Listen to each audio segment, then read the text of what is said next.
pengen menikah. Saya siap menikah, saya sudah tahu persis lah semua. Memimpin dengan wanita lebih dari satu ya. Serius? Hanya 100%. Oh, mantap. Oh my God! Wow! Kamu mau nikah sama saya itu, oke kita bicara ini. Jangan nikah itu lihat enaknya aja. Kita mau tinggal di mana nih setelah menikah? Saya begini, kelemahan saya ini, kelebihan saya ini, saya dibesarkan dari keluarga yang seperti ini, kelemahan saya ini kamu mau nerima atau enggak?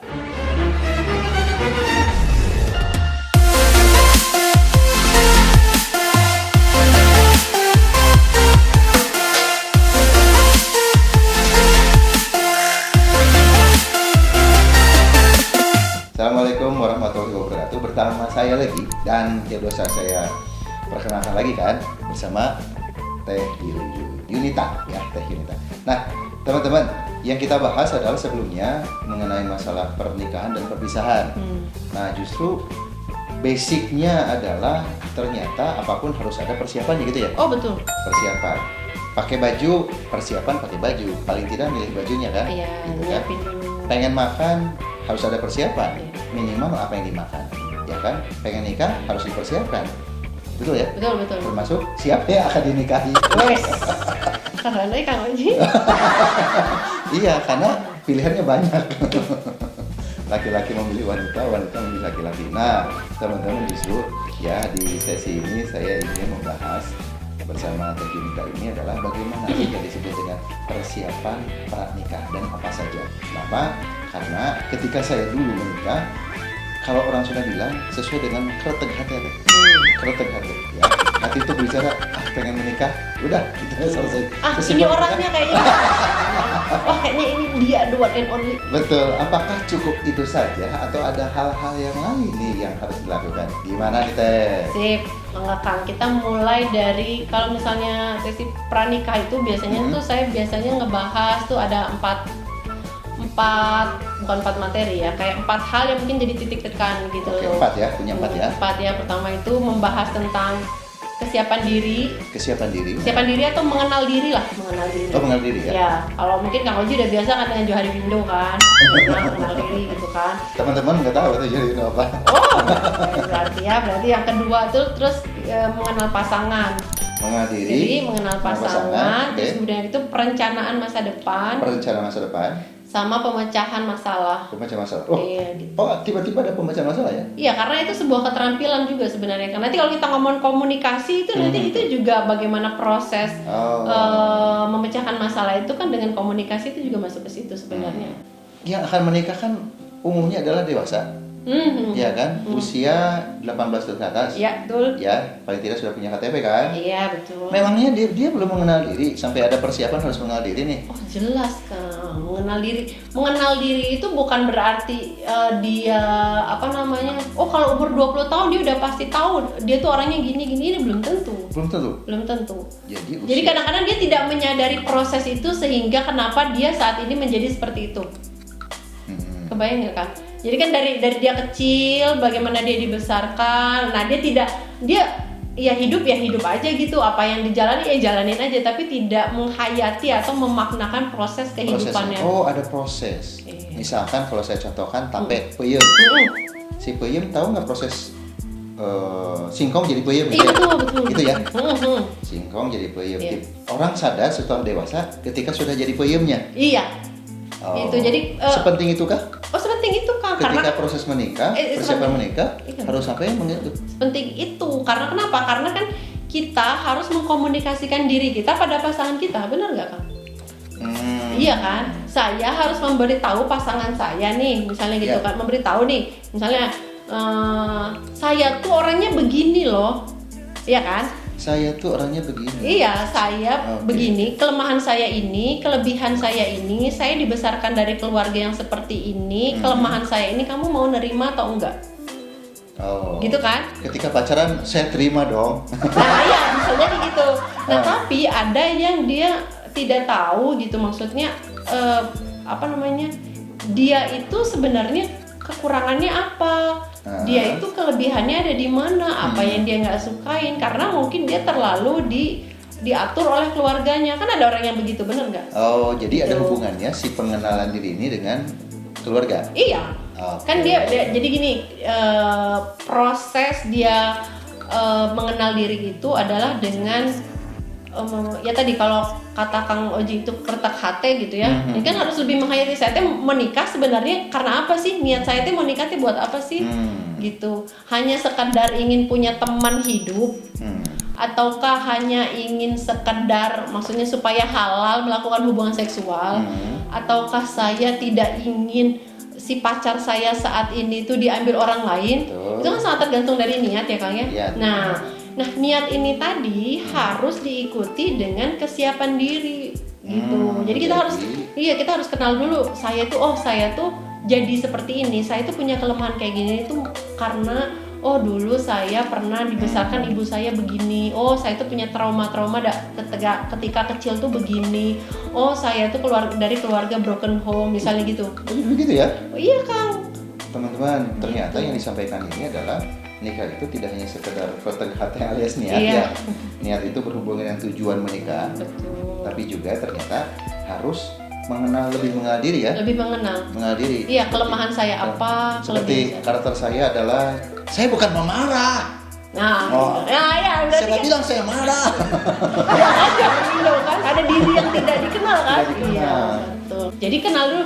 Nah, saya orang yang mudah bersosialisasi atau enggak gitu, karena beberapa literatur yang saya baca, kemampuan bersosialisasi dan berkomunikasi ini sebenarnya itu juga jadi landasan bagus untuk bisa berinteraksi dengan pasangan gitu. Jadi lebih fleksibel, lebih banyak kenal orang, lebih tahu sifat-sifat orang gitu ya Kang. Kalau gitu caranya mengenal diri apa teh? Caranya mengenal diri itu pertama mungkin kita bisa nulis dulu, misalnya kayak tadi niat saya mau nikah kenapa gitu, terus kemudian kelebihan saya apa saja, kekurangan saya itu apa saja, saya dibesarkan dari keluarga seperti apa sih, saya tidak suka apa sih, saya kalau punya pasangan mau yang seperti apa sih, Ideal mau yang seperti apa ya? Oke. Ideal marriage saya seperti apa sih, jadi punya gambaran ideal. Saya mah nanti kalau nikah kan ada tuh yang mau nikah tuh pengen yang kayak princess gitu. Ya kan, jadi bayangannya itu kalau nikah tuh selalu indah gitu. Indah ya? Padahal mah coba Kang, indahnya berapa persen? Indahnya 100%.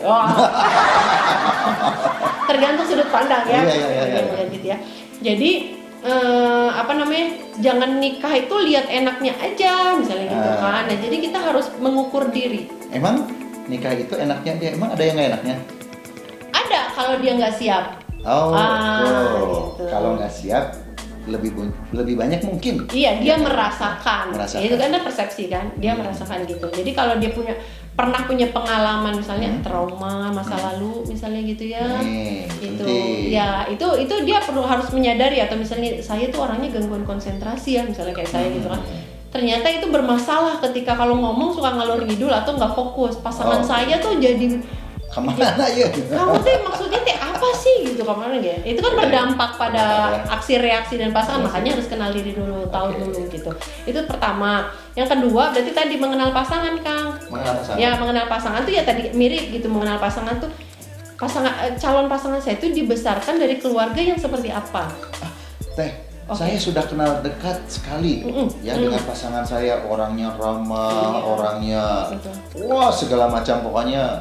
Kalau dibilang princess betul kan sempurna. Seperti lagu Andra and the Backbone. sempurna banget ya, misalkan begitu. Nah, tapi ternyata setelah menikah karakternya jadi berbeda, ya kan? Iya, betul. Nah, persiapan menikahnya seperti apa mengenal pasangan tuh? Oke.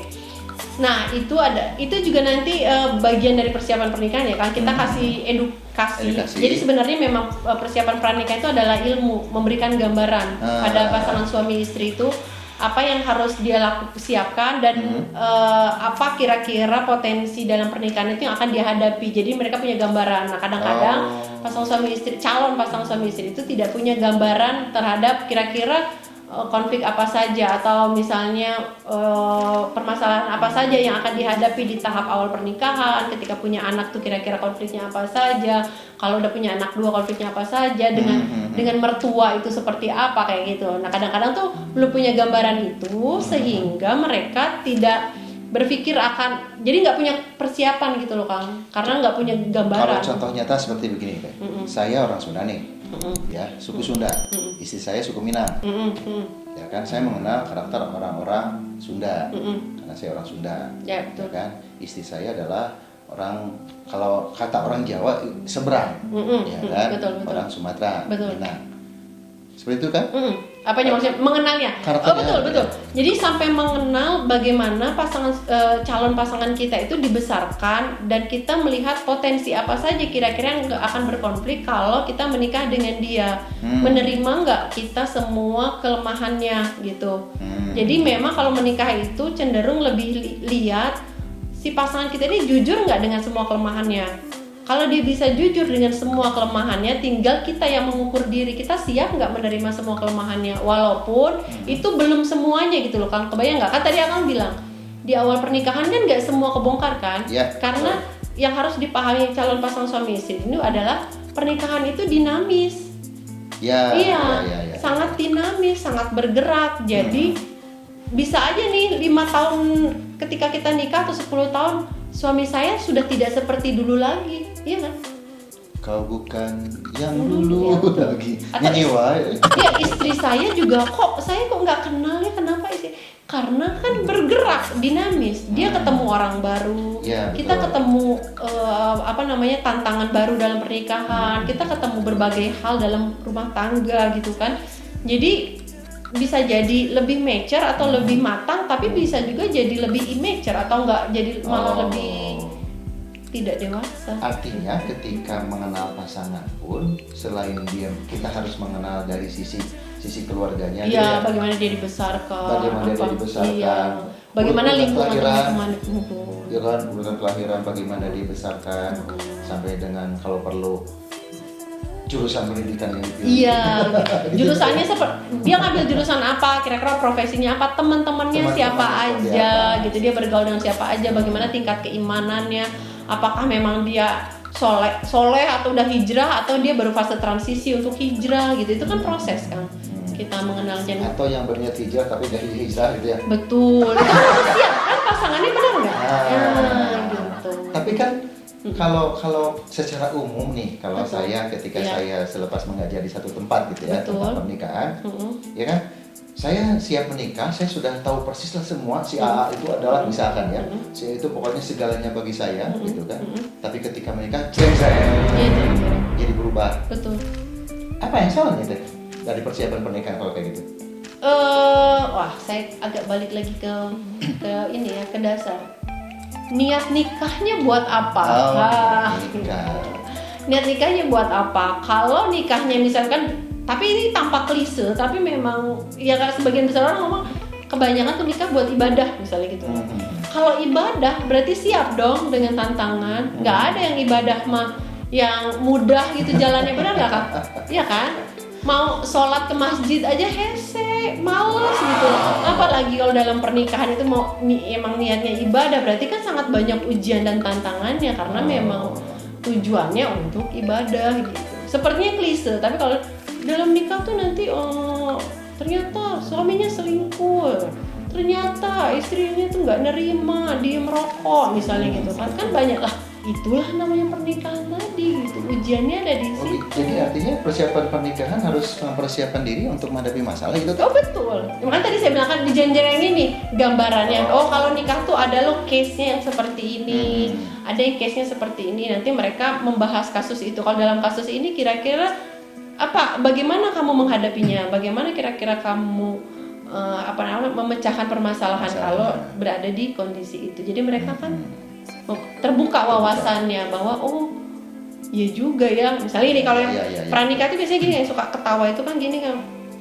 Yang cewek-cewek biasanya pengennya punya pasangan yang soleh ya Kang ya? Iya gitu. Saya tuh pengen punya suami tuh yang soleh terus bisa memimpin gitu. Ternyata kemampuan memimpin ini kan punya konsekuensi. Ternyata dia bisa memimpin istri lebih dari satu misalnya kan? Oh iya Iya. Jadi orang tidak pernah ketika punya cita-cita atau punya harapan gitu kan, pengen punya pasangan seperti apa, dia tidak pernah melihat konsekuensi dari harapan atau cita-citanya. Oh, cita-citanya. Kalau gitu gimana teman-teman, kita bahas aja yang memimpin dengan wanita lebih dari satu ya. Jadi bergeser. Bergeser gitu kan. Oke, nah jadi teman-teman, artinya persiapan pernikahan ini tidak hanya harus mengenal diri saja, tapi mengenal pasangan, dan tentu proses ini adalah harus dipahami bahwa ya proses antar menikah itu siap-siap ada konsekuensi. Konsekuensinya bisa menimbulkan sesuatu hal yang tidak ideal seperti yang kita harapkan, yaitu masalah. Betul. Itu teh ya? Betul. Oke, bagian ketiga apa teh? Ya, bagian yang ketiga itu adalah perencanaan masa depan. Nah, Perencanaan ini masa depan. ya. Seringkali ini yang kadang-kadang tidak kelewat, atau orang-orang itu tidak pernah memikirkan, atau calon pasangan suami istri ini mikirnya kalau nikah tuh saya dan suami aja. Saya dan pasangan saya, padahal ada amanah lain yang harus mereka persiapkan. Jadi misalnya punya anak. Ya itu kadang-kadang nggak kepikiran tuh, nanti kalau punya anak, anaknya mau berapa orang, terus nanti pakai kontrasepsi atau enggak, terus anaknya tuh nanti sekolahnya pendidikannya seperti apa gitu. Iya, karena banyak juga pasangan yang menikah langsung jreng, punya anak satu, punya dua, nggak ketahan, ya punya istri satu lagi. Bukan ya.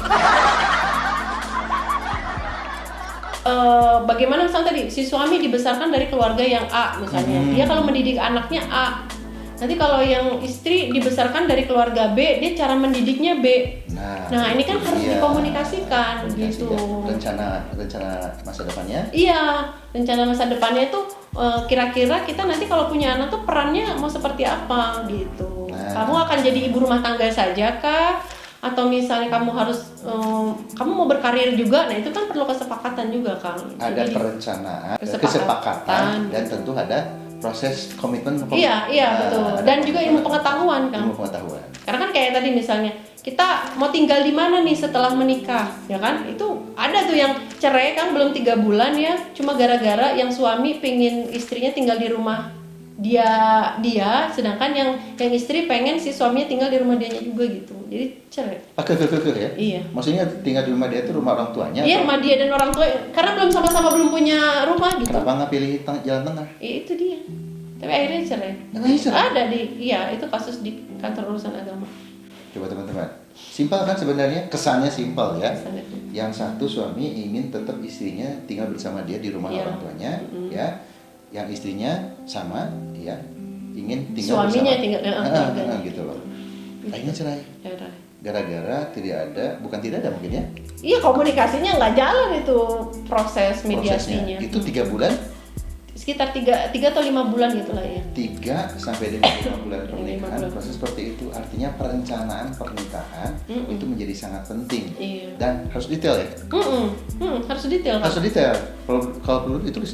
Iya, jadi kayak misalnya kalau kamu mau nikah sama saya itu, oke, kita bicara ini kira-kira kan ya ke depan tuh mau seperti apa, gambarannya kayak gimana gitu kan. Yang perempuan seperti apa, yang laki-laki seperti apa. Itu kan nanti terkait dengan yang tadi Kang, ideal marriage tadi kan. Ideal marriage. Iya, gitu. Makanya banyak orang sekarang yang membuat komitmen nikah, perjanjian pernikahan ditulis, gitu ya. Tapi kalau kita sih rasa-rasanya nggak gitu-gitu amat ya. Kalau saya sih. Ada yang lebih ngerasa nyaman dengan dituliskan kan, maksudnya mungkin itu jadi pengingat mereka ketika mereka menikah. Fakta itu gitu. Kayak gitu. Kan tiap orang beda-beda ya, tiap pernikahan juga beda-beda. Itu tadi yang ketiga ya kan, jadi masa depan tuh banyak kan kalau detail tuh kan kan detail betul. Gitu. Terus kemudian yang keempat itu pemecahan masalah ya, berkaitan dengan komunikasi tadi juga ini, kesepakatan. Jadi bagaimana keterampilan memecahkan masalah. Jadi pasangan-pasangan atau calon pasangan tadi yang tidak terbiasa menghadapi masalah atau mereka tidak terbiasa dalam organisasi misalnya Kang. Ya, keterampilan kalau berorganisasi kan biasanya ada masalah, ini mestinya kayak gini, ini gini gitu. Jadi dia punya banyak kemampuan untuk belajar dari lingkungan gitu kan. Nah, pasangan-pasangan yang mungkin tadi khawatirin yang lebih muda ini bukan nggak boleh menikah, tapi hati-hati harus mengukur diri apakah mereka itu sudah dipenuhi dengan banyak pengalaman sehingga keterampilan pemecahan masalahnya itu jadi lebih luas gitu dan luwes. Jadi artinya kemampuan dan keterampilan pemecahan masalah dalam persiapan pernikahan pun harus ada Ya, ada perencanaan. Iya, ada Harus perencanaan belajar, ya. dan ada kesiapan, maksudnya tuh Kesiapan. dia harus memikirkan saya tuh cara saya. Dia harus mengenal cara saya untuk memecahkan masalah itu seperti apa, sama tidak dengan pasangan saya. Kan ada yang kelopang, yang istrinya kalau suaminya misalnya mau pergi kerja gitu kan, saya nyiapin sendiri aja baju saya, kamu nggak usah nyiapin. Gitu. Nah istrinya kebetulan orang yang cuek, kan nyambung. Oh ya udah, alhamdulillah saya. Tapi kan ada yang suaminya misalnya kalau saya tuh harus berangkat ke luar kota gini-gini, kamu harus Siapin semua. Suapin semua, sedangkan istrinya juga bekerja misalnya gitu kan. Nah ketika ada masalah itu, si pasangan suami istri ini gimana sih cara mereka memecahkan masalah gitu. Kalau orang Sunda mah kan apa sih, dipadamkan, kalau misalnya ada panas dipadamkan sama air misalnya gitu, kayak gitu. Nah bisa nggak tiktokannya seperti itu gitu? Ya umumnya begitu ya. Iya. Nah jadi ya teman-teman, artinya dalam proses persiapan pranikah pun harus ada terfikirkan sejak awal bagaimana proses pemecahan masalah. Betul. Karena ketika hubungan suami istri ya, yang terjadi adalah komunikasi, dan tentu di dalamnya ada proses adaptasi yang masing-masing punya gaya masing-masing. Gaya kan? masing-masing Punya gaya dalam memecahkan masalah. Kemudian karena pernikahan ini sifatnya dinamis, Dinamis. sehingga akan memunculkan friksi-friksi gitu ya, Iya. potensi-potensi masalah yang justru kalau kemampuan pemecahan masalahnya bagus dan itu bisa dilatih Iya, betul. proses belajar. Iya. Dan proses belajar itu tidak hanya belajar melalui buku, tapi Betul. melalui pengalaman dan nanya lain-lain. ke orang lain. Nanya ke orang lain, sehingga proses itu menjadi lebih kaya dan lebih matang untuk orang-orang yang sedang mempersiapkan pranikah. Betul. Gitu ya. Sip. Menarik sekali ternyata ya. Ini banyak hal yang tidak terduga yang saya pikirkan, meskipun saya beberapa kali ngajar tentang pranikah, tapi ada hal informasi baru ya. Terima kasih Teh. Sama-sama Kak. Hatur nuhun pisan. Sama. Baik teman-teman. Nah, jadi persiapan pranikah itu ada ya. Tapi kalau teman-teman punya hal lain ya, aspek lainnya perlu dipersiapkan, tentu karena kita hanya membahas di waktu yang sangat sempit ini. Pasti masih sangat banyak ya? Masih banyak. Masih sangat banyak. Oke teman-teman, mudah-mudahan bermanfaat. Kita bisa bertemu lagi di sesi yang lain bersama, mudah-mudahan Teh Yunita masih mau bersama saya. Iya, amin. Mudah-mudahan. Teh hatur nuhun. Langsung Kak. Terima kasih ya. Ya, sama-sama. Teman-teman, assalamualaikum warahmatullahi wabarakatuh.